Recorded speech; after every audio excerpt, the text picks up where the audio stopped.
Bonjour à tous, c'est Lutano, on se retrouve aujourd'hui pour une nouvelle review ciné, et cette fois-ci une review express sur A Real Pain.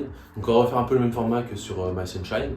Donc A Real Pain, un film que j'ai vu il y a déjà quelques semaines de ça. Voilà, donc c'est un buddy movie, road movie, donc en gros c'est un film un peu road trip entre deux copains, donc ici c'est deux cousins. Donc les deux cousins s'appellent David et Benji et ils sont joués respectivement par Jesse Eisenberg et Kieran Culkin. J'arrive sur mon téléphone parce qu'à chaque fois j'oublie les noms des personnes dans le film et des acteurs.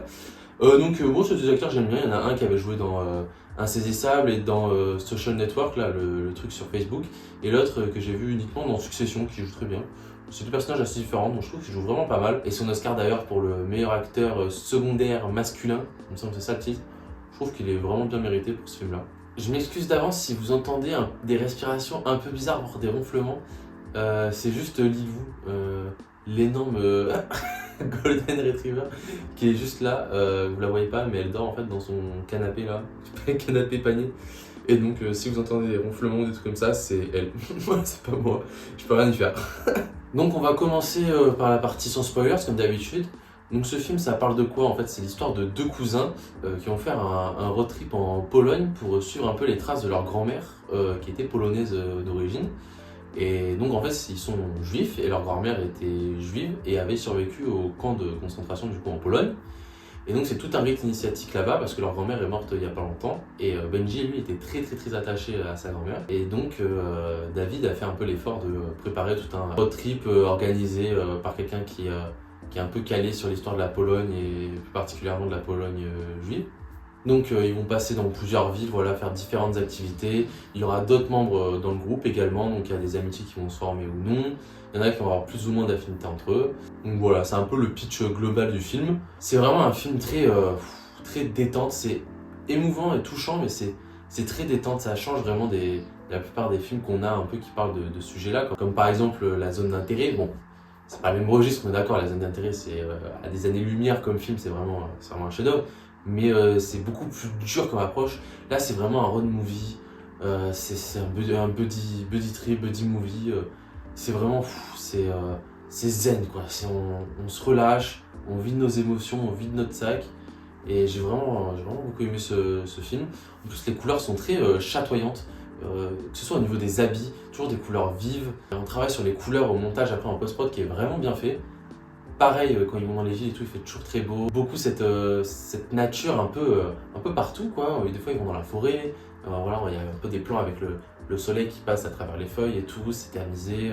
C'est vraiment cool. J'ai beaucoup aimé ces passages-là. Et voilà, donc du coup, il y en a un des deux cousins qui est un peu plus introverti, un peu moins à l'aise en société. Et il y en a un autre qui, au contraire, est beaucoup plus à l'aise en société et tout. Sauf qu'il y en a un qui a, entre guillemets, réussi sa vie, c'est-à-dire qu'il a une femme, un enfant et tout. Et l'autre qui, bon, il est un peu perdu, il sait pas trop quoi faire, et surtout que maintenant que sa grand-mère est morte, il a encore moins de trucs à faire, etc. Sans spoilers, parce que bon, sinon si je vais parler de petits trucs qui sont pas très importants, mais en fait c'est un peu ces petits trucs qui font le sel du film lors de la première découverte, donc j'ai pas forcément envie d'en parler, voilà, je pense que ça gâche un peu le film. Donc on va juste passer en partie spoilers, voilà, ça va pas durer non plus super longtemps, hein, mais je pense que c'est intéressant quand même de faire un petit récap et qu'est-ce que j'en pense. Du coup, il y a David et Benji. Donc Benji qui est un peu pas le loser, mais le mec, il habitait dans le sous-sol de sa grand-mère, il fumait des joints et tout, un peu du mal à réussir. Et j'aime bien un peu ce parallèle qui est fait avec son frère, où son frère il est un peu pas insensible au voyage, mais dans sa vie il est tellement stressé, tellement soumis à beaucoup d'émotions et tout, qu'il a un peu du mal à tout le temps sacraliser les choses, un peu comme fait Benji, où quand ils sont dans un train, ils supportent pas qu'ils soient en première classe dans un train, alors que au même endroit, à l'époque, ses ancêtres juifs étaient dans ces trains-là, justement pour être déportés, puis après être tués dans les camps de concentration, les chambres à gaz, etc. Lui, il supporte pas, il comprend pas pourquoi personne s'indigne devant ça. Mais c'est un peu cette ambivalence où il est très connecté à ces choses-là, mais en même temps, le monde réel, il est pas du tout connecté. Voilà, il arrive à l'aéroport avec 4 heures d'avance.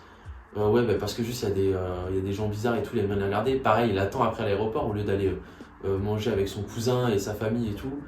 Ouais, il est un peu perdu, il sait pas trop. Et en fait, la mort de sa grand-mère, ça l'a vraiment bouleversé, quoi. Et c'est pour ça que le titre du film, il est vraiment bien choisi, Real Pain. Parce que c'est vraiment c'est une vraie douleur pour lui, quoi. Il a vraiment mal. Il le montre pas forcément, mais il a vraiment mal. Il est toujours un peu festif et tout. Mais en fait, il a mal, quoi. Il sait pas quoi faire. il est triste, vraiment c'est une perte immense pour lui quoi. Alors que son cousin du coup, David, un peu moins quoi. Et c'est vrai qu'il est un peu moins touché par ce voyage, et puis il est un peu moins à l'aise quoi, parce que c'est pas trop son délire.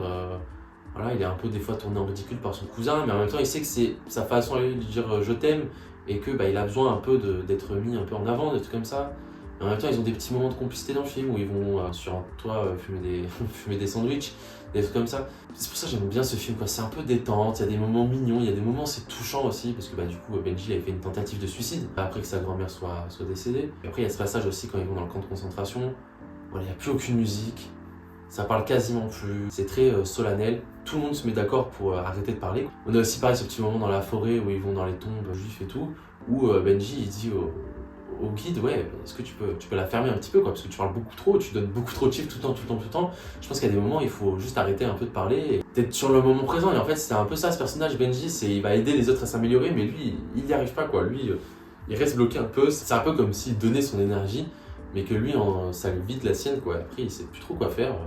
Il est un peu paumé, et David du coup c'est un peu l'inverse quoi, il reçoit un peu des autres et du coup il arrive un peu à s'élever, mais il a du mal après avec des inconnus et tout, c'est pas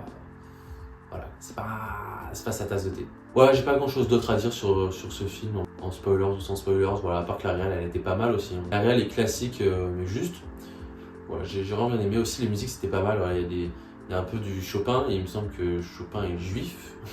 Je me mettrai si jamais je me suis trompé ou pas. Et en plus du coup, bon, l'aéroport Chopin et tout, enfin, voilà. Ça il y a pas mal de musique classique pendant le film.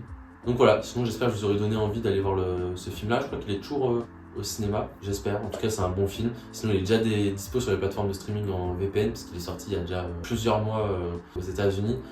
Donc voilà, je vous conseille de le regarder, c'est vraiment un bon film. Je pense prochaine grosse vidéo, je vais parler de The Brutalist, ça va être un peu long parce que le film dure quasi 4 heures quoi. Et donc voilà, sinon je vous laisse ici pour cette petite review express.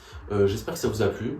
Je vous souhaite une bonne journée, bonne soirée, bonne semaine, bon week-end, ça dépend dans quelle temporalité vous êtes.